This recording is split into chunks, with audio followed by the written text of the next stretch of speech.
Richard Kuklinski, a contract killer known as the Iceman, is serving multiple life sentences for over 100 murders.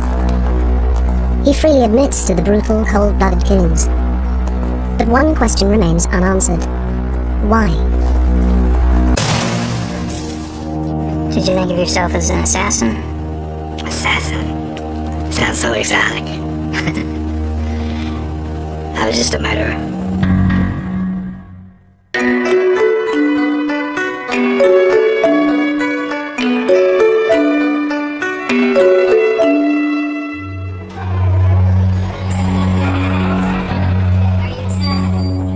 In July 2002, Dr. Park Dietz, a world-renowned psychiatrist and consultant to the FBI, visited Kuklinski in search of an insight into his twisted criminal mind. Over the course of 4 days, Dr. Dietz spent 13 hours with him, trying to penetrate the psyche of this remorseless killer.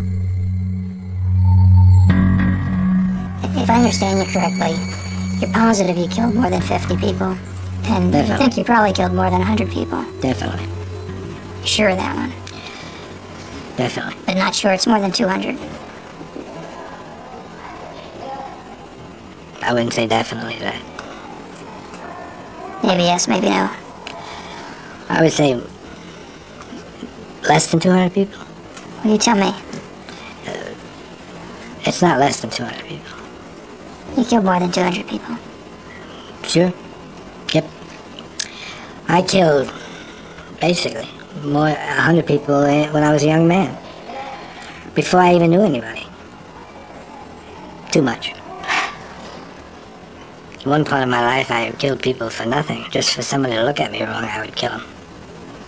Stab them, shoot them. You tended to shoot people up close and personal. Definitely. I wanted to tell them just before they left. I wanted to say goodbye. Did you like to look them in the eye? I wanted them looking straight at me. This was a long way away. The distance we are now. We were closer. What did you want them to think as they died? Just see my pretty face. I take it to them. But the last thing they ever saw was me. And if they carry that glimpse to eternity, infinity, or whatever it is, they're gonna be thinking of me all that time. I'd be looking in their eyes. I would see the blankness come over it. I'd watch them die. I just didn't shoot them and walk away. I saw the surprise, the shock, the blank. They're gone. All I saw was my reflection. But that's it. Did you have a favorite place you'd like to shoot? A favorite? Yeah. Well, most of the time, if you're up close, you shoot them under the chin. You would shoot them. Shot a guy one time in his Adam's apple. See how long it would take him to die. How long did it take? A few minutes. He drowned, actually. He Drowned in his blood. Mm-hmm. I was with somebody else. We had a $50 bet. I lost. You thought he'd go faster. Yes. Do you know what an adrenaline rush feels like? Oh, yeah. What will give you one? Sex. It's the only one. I don't really get anything from hitting anybody, hurting anybody, shooting anybody. Does nothing for me. The only thing that gives me pleasure is sex. Well, that's a different kind of pleasure than what an adrenaline rush would Pleasure, I guess. Yeah. If I were to beat somebody up, it would do nothing for me. If I knocked them down and stepped over them, that's why you see it doesn't bother me. I don't care to hurt anybody. It does nothing for me. Killing someone else. But you can never get a feeling out of it. I never got one, though. It was disappointing. That's when I figured I must be crazy. Because I figured someone should have some kind of a feeling. Something.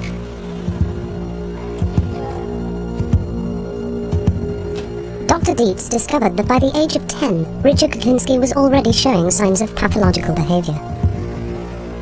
How were you with animals at that age? Deadly. Cats, dogs. Cats, dogs. I used to tie 2 cats' tails together. I drove over a clothesline and watched them rip each other apart. How long does it take? Not long. Did they both die? I don't know, I never stood around to see the final thing. I would say eventually they both died because they were both pretty well tore up. Gotta be noisy. It was quite noisy. What else would you do with cats? Well, we had the incinerator in the project, so I threw a cat in the incinerator. Then I threw a book of matches in it. And through the door I watched the fire get bigger and bigger, and this cat was running around, trying to get away. Eventually, the fire got too big for him, and he didn't run anymore.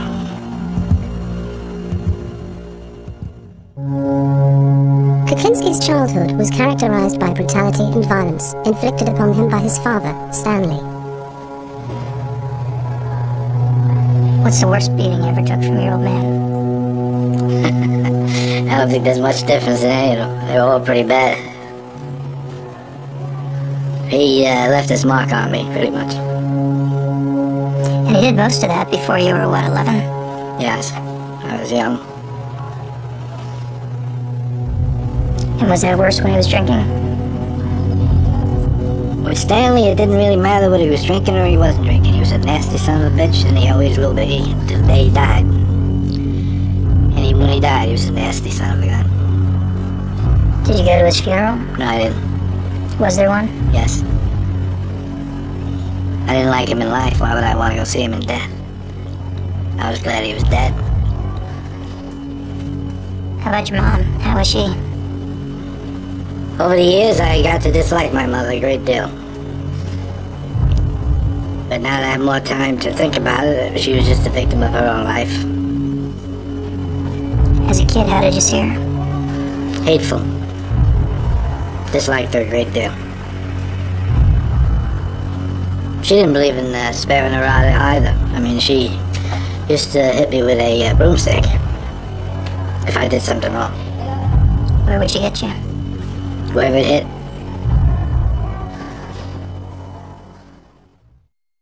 As Kuklinski grew older, he no longer had to suffer his father's brutality. Instead, he chose to inflict his own on others, often for little or no apparent reason. How much would somebody have to humiliate you before you'd become obsessed with killing them? It would be the degree he humiliated me. If it were not much, and it would be the time. It would be how my attitude was. If I was jumpy or edgy, it wouldn't take much. If I was passive, then he might get away with it.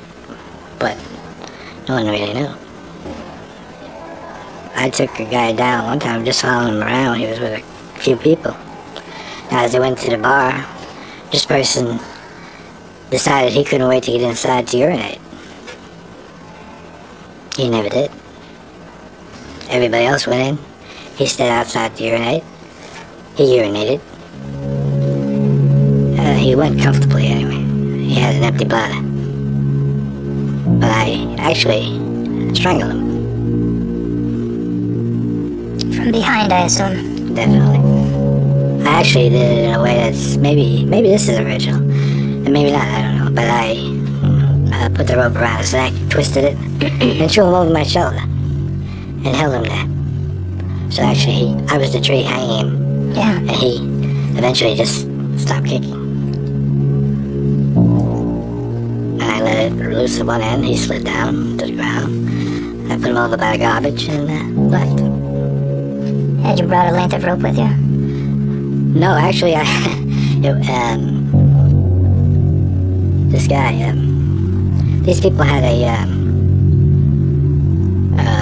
around the back of the bar. They must have lived upstairs. There was an apartment upstairs, and they had one of these things where they had rope across this thing, and they had a couple of these lines going across this way. And that's what I took. Talking about clothesline? Yeah. Now, what had this guy done to you? I didn't like him. He just made me mad for some reason or other. For me to track him and wait for him, I was mad at him for something. Do you remember what his body did while you were hanging him? Yeah, I was twitching and kicking. How long did it take? I don't really know. Didn't look at my watch, so I really couldn't say. You know, I kept him a while. Even after he stopped, I kept him a while just to make sure. Did you have another weapon with you? Yes. But this was quieter. It was more personal. I actually felt him die. Did you like that? Didn't do anything. But I mean, I did feel him die. I felt him go limp. And you got your relief? Yes. Basically, I didn't have any more pressure, no more tension. It was almost like a cure-all. Unbelievable. From an early age, Kuklinski had an uncontrollable temper. If he had a problem, he solved it the only way he knew how. I was driving in Georgia one time, and we were riding down the road, and there was a couple of vans running around, and they were hooping and hollering there. I guess they were having a good old time and maybe drinking and whatnot.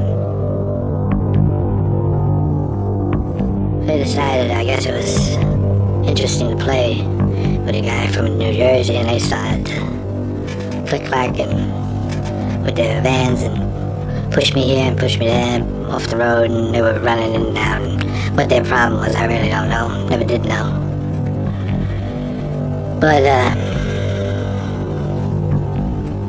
it came to a point where I got extremely mad about that, and but it was silly of me because I was away from home. I had no backing, I had no problem. I only had one weapon, which was in the trunk, which was a .357 with a hair trigger. So I stopped the car and got out, opened the trunk. I had the release and went in the trunk and took the .357 and just stood there. Now, apparently their eyesight mustn't be too good, because I don't think I'd walk up on a guy with a .357 standing by his side. But these fellas did.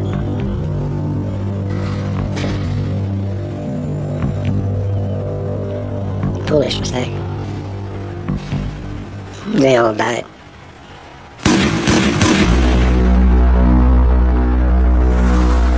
And I didn't even know them. How many? There was a few of them. I reloaded. Killed every last one of them. Yeah. And that wasn't even one I wanted to do.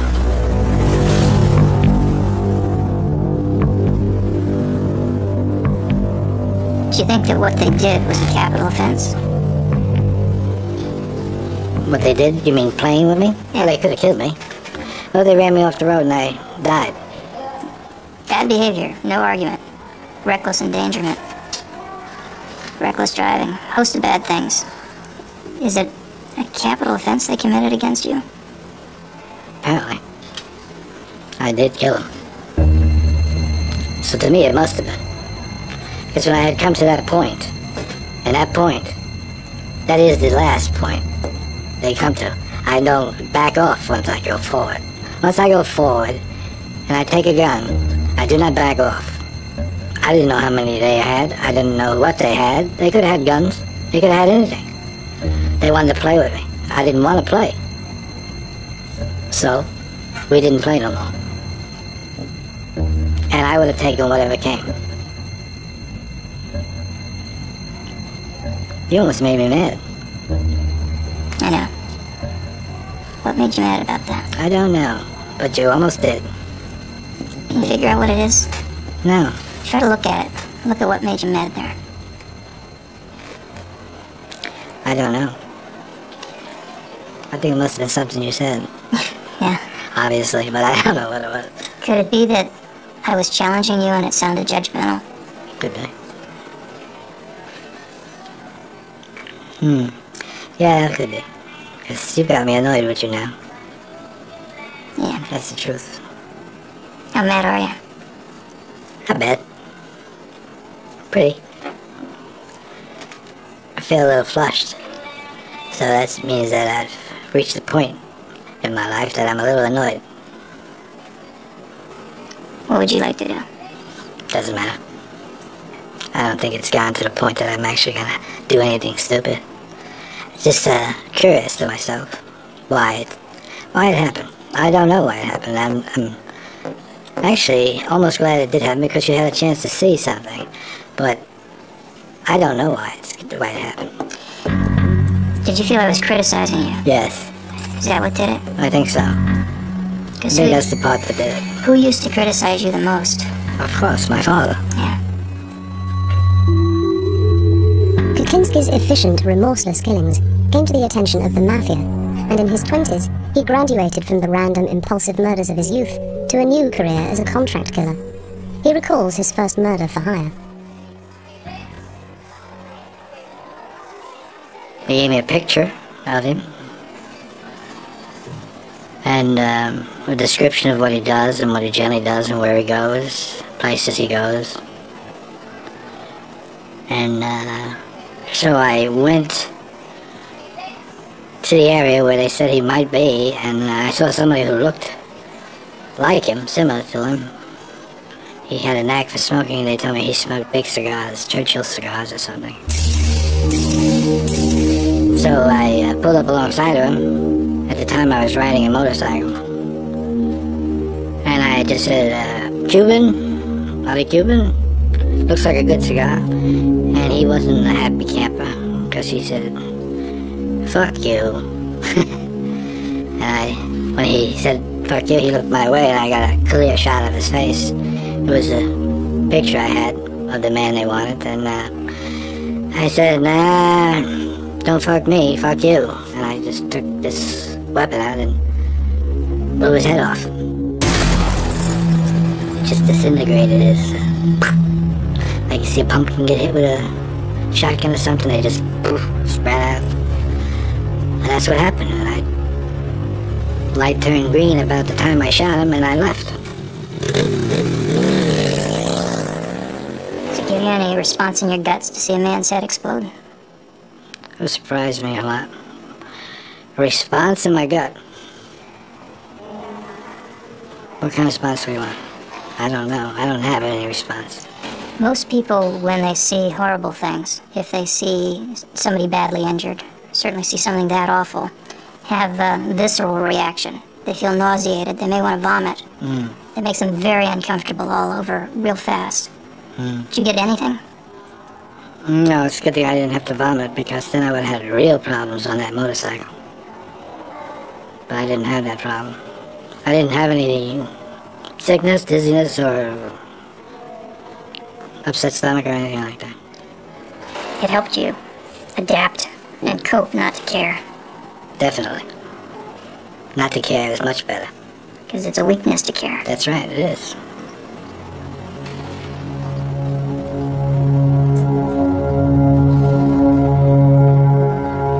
Then you have baggage. When you care, you can't just move. You have to worry. And you got something to lose. That's right. By the late 60s, the Iceman had become one of the mob's most prolific contract killers. Some of his most brutal murders took place at the Gemini Lounge in Brooklyn, a favorite haunt of mafia men. Dismembering bodies, did that turn your stomach? Shirt with a chainsaw? That would be downright stupid. And I definitely have the wrong. I don't think I could walk around with bits of meat hanging off me or bits and pieces of somebody's body hanging off me. I would probably smell a little bit bad also at that point. So what's a better way to dismember Just a a body? knife. A butcher knife, you cut it around the bone and little slice here, little slice there, and wrap it, ship it. Do you understand that most people can't imagine doing that to a human? Sure. I can understand that a great deal. I can't understand why I can. Did you have to cultivate that ability, or is that natural for you? I don't know. I don't recall. I did it. I don't recall when I started doing it or why, or the feeling I had when I did it. I don't know. Jeffrey Dahmer told me that when he cut bodies apart, Yeah. It repelled him. He found it horrible. He had to get himself drunk to overcome that natural revulsion. Yeah. It's because it's disgusting. Yes, it is. But to you could just do it. No feeling. No. The smell sometimes was annoying, but I would put cologne on. I would generally put cologne across here, so I could smell the cologne a lot better than I could smell anything else. Shooting, stabbing, strangulation, even poisoning, all part of Richard Kuklinski's murderous repertoire. He sometimes froze his victims' bodies to disguise their time of death, earning him the name of Iceman.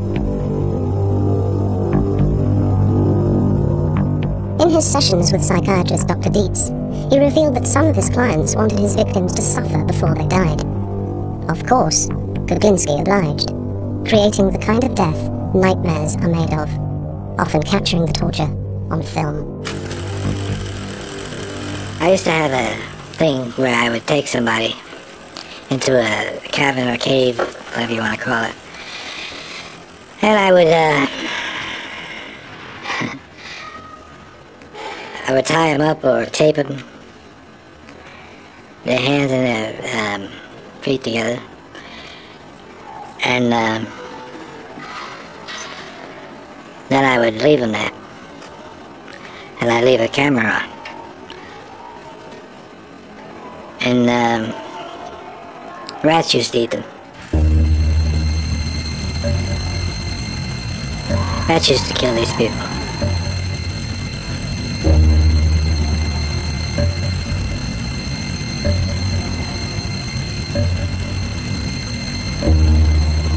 It was a very painful death for these people because rats would eventually smell them or come near them and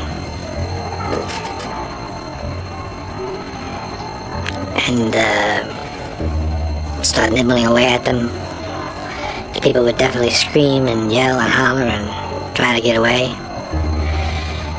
And eventually more rats would come and they would consume these people eventually. You know, but there was a lot of screaming and yelling in between. But when I did that and I watched it on, the devil was that? Super 8, I think it was. I found it distasteful and it used to make me nervous for some reason. And so that was some type of a feeling which I wasn't too keen on having. But I did it because it gave me a feeling of some kind, and therefore I was trying to find out what it was that was giving me some type of feeling. But it was the horror of what was going on, or the screaming that was happening, or just the nastiness of it. I never figured it out. But I did that quite a few times, too.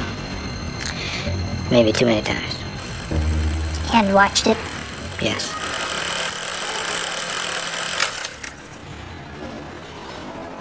I beat a guy at that one time. I had blood in my shoes.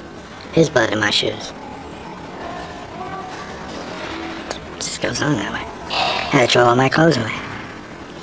There I was driving a big Lincoln Town car with butt naked. Had a sheet wrapped around me.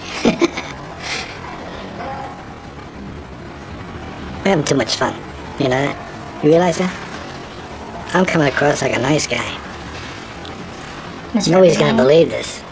Nobody. I wouldn't believe this if I was watching this. Because I'm the furthest thing from a nice guy.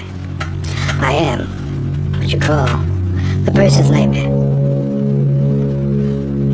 Because of the way I project myself, people think they can get by. And then all of a sudden, when they wake up, it's too late. They already hit the stop sign. And that's a dead stop. But there have been people you've been good to, aren't there? Not many. There have been people. I don't know what you consider good. Your interpretation of good might be different than mine. I don't know. What do you mean good? Well, how do you think you were with your kids? Oh, the kids.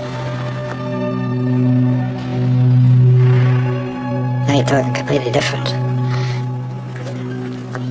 Now you're talking black and white. There was nothing I wouldn't do for my children. Nothing. I'd kill everybody in this room for them.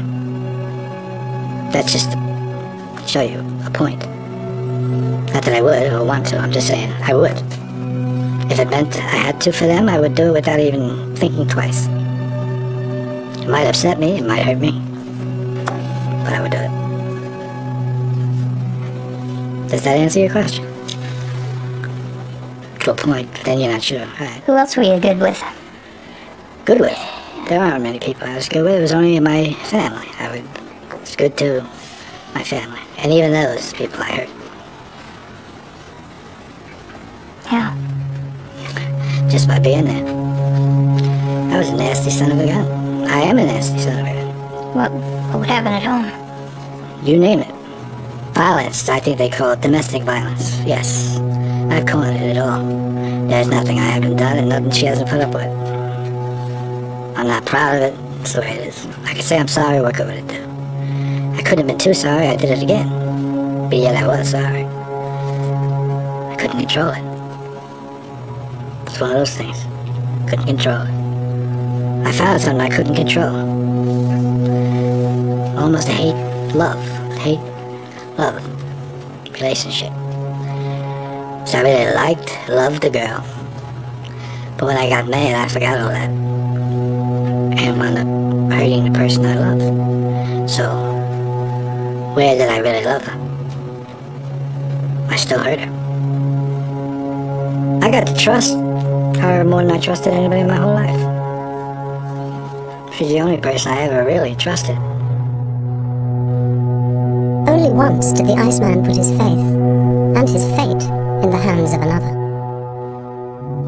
I believe I tempted her to do it. I gave her a knife and told her, here's a chance you'll never get again, or something like that.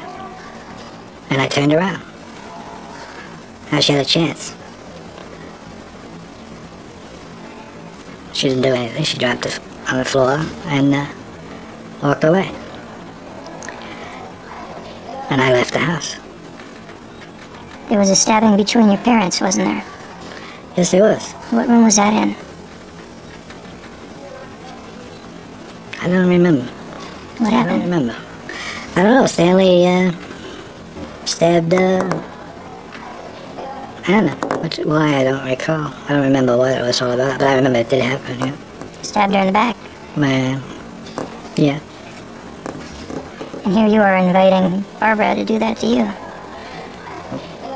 Stupid, wasn't it? Yeah, but I did. Yeah, it's true. Were you testing her? You're trying to, I don't know, it might have been. Would have been a powerful thing if I was wrong. Yeah. I definitely would have got the point. Told you had a sense of humor. I know you did. That's why I threw that in there. But it's not a joking matter. It's a very serious thing. Domestic violence is very serious. I believe that's probably why my daughter dislikes me a great deal. Probably because she lived through a lot. You know, she didn't live through it all. Heard it, saw it. Saw it. Everything. Psychologically, I just probably hurt them in some way. Because they have that in their mind. As I have things in my mind. Why did you decide to talk to me? Well, basically, I think I decided to talk to you would be so I could find out more about myself, since I don't know the answers, and you are a person who is highly qualified to give me answers, possibly, of what's going on. I figured this would be a good time to talk to somebody like you, or you know. Well, why don't we turn the tables here and you interview me? I'll answer your questions. Interesting. I can live with that.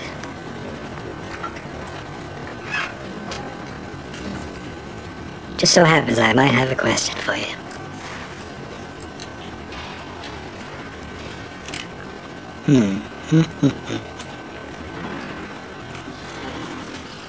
What do you think about me? Anything good, bad, or indifferent? Yeah, some of each. The issues about your behavior, I think there are really a couple things to say. The things that I'm most sure of, based on the information you've told me, are that your principal problem has been a warp in your personality. And we classify personality according to different types. And there are two types of personality features that you have a great deal of. The first of them is called antisocial personality disorder. What it refers to behaviorally is someone who does not have a conscience, does not have remorse, does not feel a sense of guilt about most of the bad things they do, is impulsive and violent. The typical things we see before age 15 in people who earn that label are cruelty toward animals, cruelty toward people, and an awfully interesting part of that condition is that we've got a little bit of knowledge of what causes it and where it comes from. And that's where there's some good news and some bad news. The bad news is that part of where that comes from is hereditary. That there's a genetic basis to being a fearless person. And you've told me about how rarely you have any experience that even begins to resemble nervousness or fear. It takes extreme things to make you have a sense of impending danger. Normal people get fearful about a wide variety of things frequently and would be beside themselves with the kinds of experiences that you had on a weekly basis. You couldn't have done the things you did if you were capable of ordinary fear. But the fact that you're born with a genetic predisposition to fearlessness doesn't mean that it's inevitable for you to become a criminal. Because some people who have that genetic predisposition to fearlessness become pro-social risk takers. They do things like drive race cars, test fly planes, fighter pilots, bomb disposal technicians. Now, those are all jobs where it helps to have a lot of fearlessness. And in fact, some people in law enforcement are brave and have that same capacity to be fearless. And the difference between the people who grow up to be risk-taking good guys with white hats and the people who grow up to be risk-taking bad guys with a long, long rap sheet and a lot of crimes has to do with how their parents raise them. If you raise a kid with love and kindness and affection most of the time, you've got a good shot at their growing up to be decent, caring, loving human beings and treating their own kids well. But if you raise a kid the way Stanley raised you, with no love, no affection, constant abuse, beatings for no reason, all you teach is hatred. You make it impossible for that child to grow up and form strong attachments and loving, caring relationships, or to be willing to risk themselves to protect the world. So I think you got to be this kind of antisocial, psychopathic person, both by getting Stanley's genes and having Stanley's parenting and your mother's cold, standoffish way of treating you. In other words, that part of you was both born and made. But your own kids and your own grandchildren will turn out according to how you and Barbara raised them, despite whatever genetic influence there may be. You killed more than 200 people. Sure. Yep. Having spoken at length to Iceman Richard Kuklinski about his life as a contract killer, psychiatrist Dr. Park Dietz gives his analysis of what drove Kuklinski to kill so many times without guilt or fear. The other thing that I think is true about you is another personality style, where I think it's fair to say that you've got the features of what we call a paranoid personality disorder. The general rule for someone who is paranoid is to trust no one, let no one get too close to you, and to never forgive anyone who does you wrong. If somebody criticizes them, they're quick to respond with anger or to counterattack. If somebody humiliates them, then they must have revenge. About 1 to 2% of the population has the paranoid personality disorder. About 2 to 3% of males and 1% of females have the antisocial personality disorder. And then there's a smaller group that has both. And it was having both that allows you to have this career that you've had, and that allows you to profit from your capacity for a completely emotionless, fearless, remorseless hit. By being free of any conscience, and also free of friends and of people who could bring you down, you were able to have a very long run as a successful contract killer, which is quite unusual. And you wouldn't have been able to do that had you not had both of those personality flaws in your line of work that turned out to be major advantages, kind of preconditions for a successful career. I appreciate that you're taking the time and explaining this to me. I am probably the loneliest person in the world because I have nothing I care for, and I can't make any friends to have any kind of a relationship, or so I've lost everything. I've lost everything I ever cared for, everything I ever wanted. It's down the toilet. Since there is no love in my life, I must have something to replace it, so I replace it with hate. Constant hate. Constant reminder to hate. What's that do for you? Keeps my left foot going in front of my right foot. Keeps me moving. Without it, I would probably just plop down someplace and have no reason to continue. Is that all you've got left, is hate? That's all I've got left. Everything that I ever cared for is gone. Everything I ever liked is gone. Everything that meant anything to me is gone. So hate. That's all you started with, too. Then I've come full circle. It's time for me to die.